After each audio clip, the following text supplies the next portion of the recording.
The halls of St. Luke's Hospital in Los Angeles were always filled with quiet beeping monitors and hushed footsteps. Doctors moved quickly, nurses quietly typed into clipboards, and families stared blankly at vending machines trying to look brave. But in room 407, behind a pale blue door, a different kind of quiet lived, a stillness not of fear but of strength. A boy named Liam, just 7 years old, sat cross-legged on his hospital bed, sketchbook in his lap. His IV lines dangled from his arm, taped neatly, but his hands didn't shake. His head tilted slightly to the side as he sketched, eyes narrowed, lips pressed in concentration. Pencil strokes carved a tiny world onto paper. He was drawing a man standing on the wing of a jet, a wind blowing his tie as he smiled at the clouds. At the bottom of the page in block letters Liam had written in Biographies. Liam didn't speak much. The nurses said he was smart, funny when he wanted to be, but quiet like he was saving his voice for something bigger. He had leukemia, stage 4. The doctors didn't tell him everything, but he knew. His mother, Claire, would sit by the window trying to pretend she was strong, phone in hand, tears threatening behind her glasses. She never wanted Liam to see her cry. But he did, every day. 3 days earlier, Liam had asked his nurse, "Do movie stars ever visit here?" The nurse smiled awkwardly, like it had happened once or twice. "Sometimes," she said. "Anyone ever meet Tom Cruise?" She paused. "Not that I know of. You like him?" Liam looked down at his sketchbook, then up again. "He always runs. He never gives up." That night, Claire posted something online. Just a short post. "If anyone knows how to reach Tom Cruise, my son Liam is fighting leukemia, and he believes in the impossible. He says Tom Cruise is the bravest man alive. If this ever reaches you, thank you for giving him something to believe in." She turned off the phone and wept quietly by the radiator. She didn't expect anything, she just needed to write it. The post spread slowly. A friend of a friend shared it. Then someone from an old production crew. Then an assistant in Hollywood. Then a personal manager. Until one morning, while Tom Cruise was in a hotel suite in downtown LA, drinking black coffee and reviewing pages for a new script, his assistant knocked. "Tom, you need to see this." 2 days later, it was a cold Monday afternoon. Gray clouds blanketed the sky. Inside room 407, Liam was asleep, his sketchbook still open to a new page he hadn't finished. A pair of worn sneakers was drawn at the bottom of the sheet. Above them, the words, "Ron Untiliofly." That's when the door opened. At first, the nurses thought it was just another doctor. The man wore a navy blue blazer, open over a white shirt, black trousers, polished dress shoes. His face was calm, quiet. He carried no entourage, no cameras, no chaos. Tom Cruise stepped into the hospital room like someone stepping into sacred ground. His eyes flickered to the IV stand, then to the sketchbook, then to Liam. Claire stood up so quickly the chair scraped. I didn't think you'd actually." Her voice cracked. Tom held up a hand gently. "I'm not here as an actor today. I'm here as a fan of your son." Liam opened his eyes slowly. He blinked twice. The room was brighter. His small face looked puzzled, then focused, then stunned. "Are you real?" Tom smiled. Not the movie smile, the real one. The one that doesn't sell anything. The one that just shows up when words can't. "I've been told I am." Tom sat beside the bed. Liam didn't move except to pull his sketchbook a little closer. Tom saw the page. A helicopter. A rooftop. A boy on the edge, laughing into the wind. "You drew this?" Liam nodded. "What's this one called?" "Impossible Isn't Real." Tom looked away for a moment. Blinked, like something inside him cracked and was trying to stay still. "You know," Tom said, "they say I do my own stunts. But this is bravery." Liam smiled slightly. He wasn't used to people saying things like that. "I don't do anything. I just stay here. And every day you stay here." Tom replied. "You're teaching everyone what a real hero looks like." Tom spent the next 3 hours in that room. They didn't talk about movies. Not really. They talked about planes and astronauts and dreams that chase you until you chase them back. He asked Liam what his biggest dream was. Liam looked out the window. "The city looks small from here. I want to be remembered, not just as sick, but as someone who kept drawing even when it hurt." Tom didn't answer right away. Then he pulled out something from his coat pocket. "Can I tell you a secret?" he whispered. Liam leaned in. Tom placed a folded piece of film script paper in his hand. It had a logo on the top corner, Mission Brave. "We're writing something new. You just gave me the title." Outside, nurses watched through the glass. They didn't want to interrupt. They didn't know what Tom was saying, but they saw Liam laughing. They saw him sit a little taller. They saw hope like sunlight through a winter sky. Claire turned her face to the window and cried quietly again. But this time, the tears were different. Before Tom left, he knelt down next to the bed. "I'll come back, but until then..." He took Liam's hand and pressed something into it. It was a metal pin. From the set of Top Gun. Wings etched in silver. He didn't say anything dramatic. He just closed Liam's fingers over it. "Fly, okay?" Liam nodded.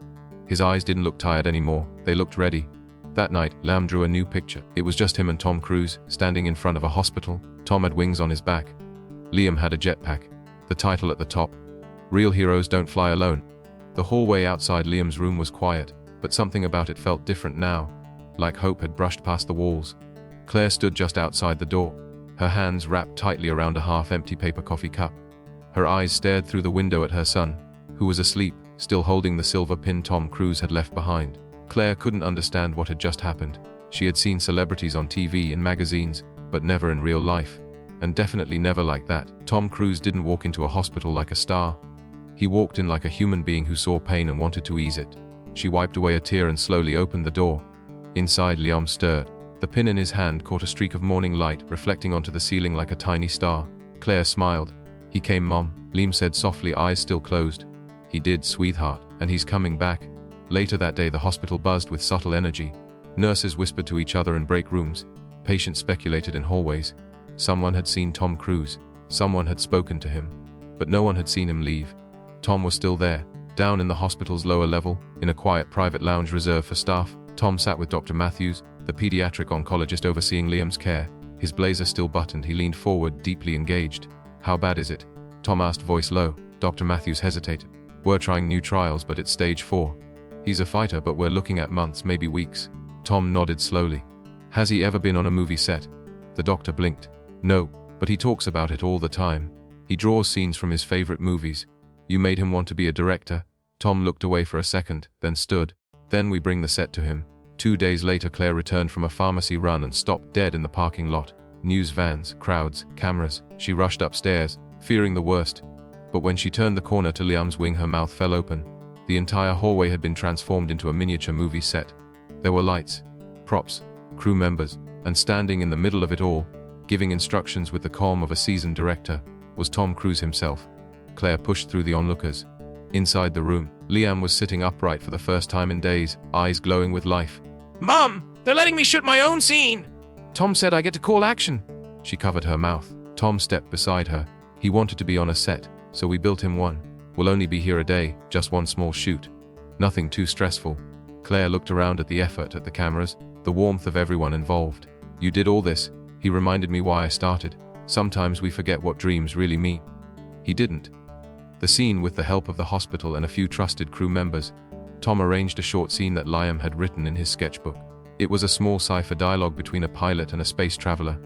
Tom let Liam direct. The boy, weakened but energized by pure joy, wore a headset and gave commands from his bed. "Quiet on set. Lights, camera, action." Everyone obeyed. Tom played the role of the pilot. He flubbed a line on purpose just to make Liam laugh. The room filled with it. Light, joy, life. For a moment, it was as if no illness existed. Nurses peeked in.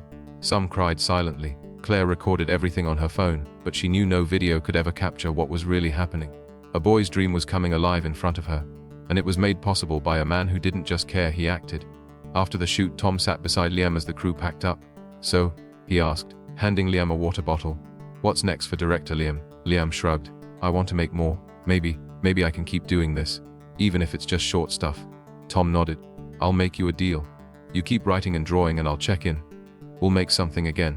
You have my word." He reached into his pocket and pulled out a clapboard. Real wooden, engraved with Liam's name. "For your next shoot." Liam held it like treasure. Claire finally spoke, her voice trembling. "Why are you doing all this? You don't even know us." Tom looked at her, his eyes tired but kind. "Because he reminded me what purpose looks like. Not fame, not money, but moments like this. This is why I do what I do." Later that night, Tom quietly slipped out of the hospital as he had come. No fanfare, no press conference, but his presence lingered. The hallway still smelled like fresh film equipment. The floor bore the tape marks of camera angles. Liam slept clutching the clapboard like it was a life raft. Claire sat beside him watching. She didn't know how much time they had, but today they had lived, and that was everything. Tom stood on the edge of the hospital room window, watching the first light of dawn creep over the skyline. The city stirred awake, but his mind was still with Liam, that tiny boy with a fire in his chest and stars in his eyes. Claire entered quietly, holding 2 coffees. "Didn't sleep?" she asked softly. Tom shook his head. He was drawing all night. Said he had one last scene to finish. Claire placed the coffee on the side table. Liam, now frailer than ever, lay asleep with his sketchbook on his chest. His fingers still curled around the pencil. Tom picked up the book carefully. The last page was a storyboard, not of a spaceship, not of explosions, but of a hospital room. A man in a blazer sits beside a boy's bed holding his hand. A single line underneath read, "Thank you for seeing me." A few days later, Tom sat with studio executives at Paramount. Cameras, scripts, and contracts were spread on the table. "I don't care if it's a gamble," Tom said. "We're doing this movie Liam's way. No rewrites, no polishing, no studio fluff." "But Tom, we haven't worked with a child-written script before." "He wasn't just a child," Tom interrupted. "He was a storyteller, and you'll see." A week's passed. The studio lot buzzed with energy. Set designers recreated scenes from Liam's drawings. A sci-fi epic was taking shape, one filled not just with action, but with heart. And on a crisp morning, a black SUV pulled into the lot. Liam rolled out in a wheelchair, red hoodie zipped up, sketchbook in his lap. Claire held his hand. His body was weaker, but his eyes were burning with life. Tom greeted them at the entrance. "You ready to direct, Commander?" Liam grinned. "Only if you follow my orders." Tom saluted. Day one on set, the crew watched in awe as Liam called out, "Action!" with more confidence than most grown directors. He directed a scene where two astronauts argue about returning home. The younger astronaut wants to abandon the mission. The older one refuses. "You see," Liam explained to the actors, "the older one, he knows that even if you're scared, you still go forward. You still try." Tom nodded. That scene wasn't fiction. That scene was Liam. After wrapping the shoot for the day, Tom sat beside Liam's wheelchair. "You were incredible," Liam chuckled. "You just want to make sure I don't fire you." They laughed. Then Liam looked up. "Do you think people will feel something when they watch it?" Tom leaned closer. "They won't just feel something, Liam. They'll feel everything." 1 week later, Liam was hospitalized again. His condition was deteriorating. Tom visited every night, bringing dailies from the film set, footage they had shot, scenes being edited. He'd sit at Liam's bedside, laptop balanced between them, watching together. "This one's my favorite," Liam whispered one night, "where the ship almost explodes, but they keep going." "You like the tension?" Liam shook his head. "No, I like the hope." One morning, Tom walked into the room, and Claire was standing at the window, her back turned. Tom froze. The bed was empty. Claire turned slowly, eyes full of tears. "He passed early this morning." Tom sank into the chair beside the bed, silent. On the pillow, Liam had left the silver Top Gun pin Tom gave him, and a note beneath it. "Finish it. For the dreamers." For 3 months later, a private premiere was held. No press. Just friends, family, and the hospital staff who had cared for Liam. The lights dimmed. The screen flickered. Liam's movie played. Gasp, laughter, silence, tears. The audience was swept away. Liam's imagination had become real. The room felt like a temple, honoring the voice of a child who believed in stars, bravery, and humanity. As the final credits rolled, a dedication filled the screen. For the dreamers. For the brave. For Liam. After everyone left, Tom remained seated alone in the last row. He stared at the screen, now black. He whispered, "You did it, Commander." And for a brief moment, he smiled.